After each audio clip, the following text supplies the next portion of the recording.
التعبير عن العلاقات اختلف كتير عن زمان لدرجة ان احنا بقينا بنختلق مواقف علشان تليق عن المسميات الجديدة دي. الحب في زمن السوشيال ميديا.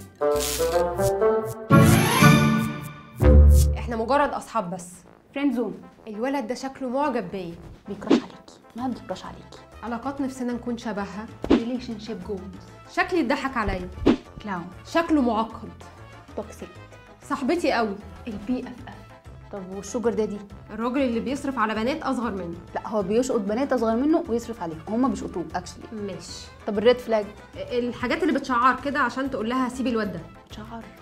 ايه اللي بتشعر دي؟ كده. طيب لو احنا الاتنين بنستعبط. كومبليكيتد. طب الحيوان اللي ما بيلتزمش بعلاقه. كوميتمنت ايشو. عادي كده؟ ناقص تاني. الجوستنج يا ميار. يعني ايه؟ يعني كده يا ميار، اظهر اختفي. بيختفي فجأة يعني.